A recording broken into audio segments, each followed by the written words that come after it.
It's meant to be a day of celebration, isn't it? But on New Year's Eve, our great mate and the block's Scotty Cam prepared for the worst. Yeah, he stayed to protect his property on the New South Wales south coast, but thankfully it was saved, it was spared from destruction. And Scotty joins us now to tell us how it all unfolded. Scotty, thanks for joining us this morning.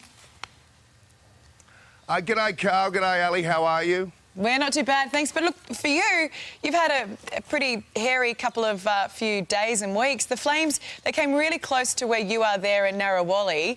It sounds like it was a close call.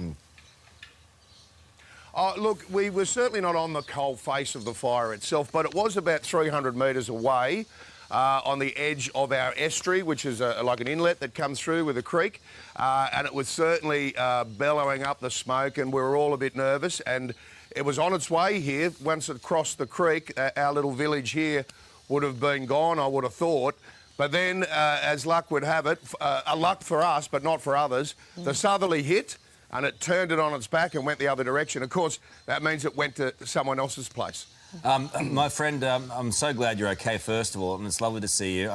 Your three kids got out when the roads were open, but you decided to stay. Were you prepared to evacuate? Was that a big decision for you? Yeah, look, it was because you didn't know what was going to happen. As it turned out, nothing really did end up happening, but you don't know. It's the unknown that's the nervous thing. And our kids tried to get out a couple of times and got turned back, so they ended up back here for another night. And then they got up at 4 in the morning and got a window and got out. We decided to stay and, if need be, defend. So I put sprinklers on the roofs and things like that. We've got a jetty. I got a submersible pump in case the water went out, for things like that. We had an exit plan, my wife and I, Anne. We packed the car, we put a mattress in the car in the ute and things like that. And we had an exit to get out, depending on which way it came from. So we weren't, certainly if the fire came, we were going to get out of here. There's no doubt about that if it was lapping at the door. But fortunately for this little pocket of Narrawali, we were virtually untouched, as opposed to our friends up the road in, Bendalong, Manyana and Lake Conjola, who were decimated. And we've had friends that have lost houses up there. So that southerly turned it away from us, but went in their direction. So it was bittersweet. Well, Scotty, we know that this fire season, it's far from over. I mean, are you out of the woods where you are? Is the fire still a threat, potentially, down the track? Look, to be honest, we appear as though we are out of the woods, but I'm not too sure. There are fires around, and it's all, as I said, the wind, If that wind moves fires around, you just don't know what's going on. So, you've got to just keep up to date with the apps that we have, and speaking to local authorities and locals as well, like the local hardware store up the road.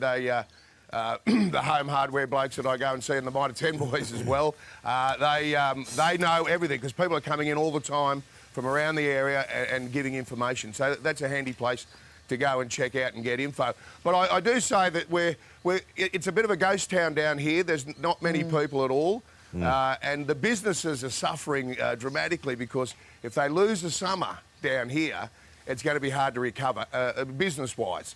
So if you can come down, check in with your local authorities, and you do come down, come empty and bring nothing and buy everything here.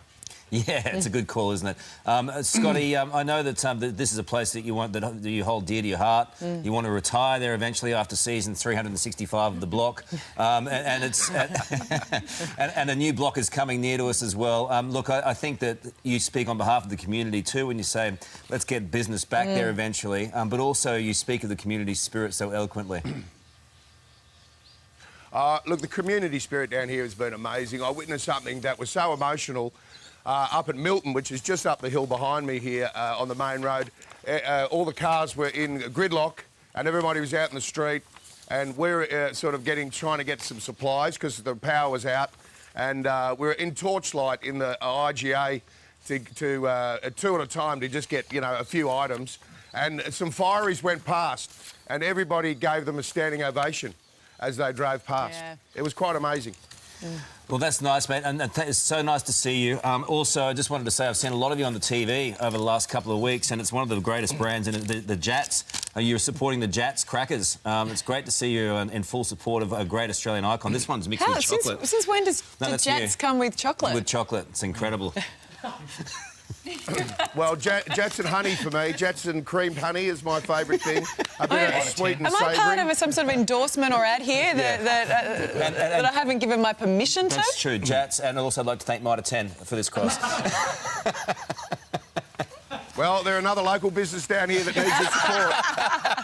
Thanks, Scotty. Thanks, Scotty. You're a legend. Thank you, mate. We're glad you're safe. And look, Scotty's important message there is eventually when the fires subside, to get down to these rural communities, to go and spend some money in these businesses. They really will need it.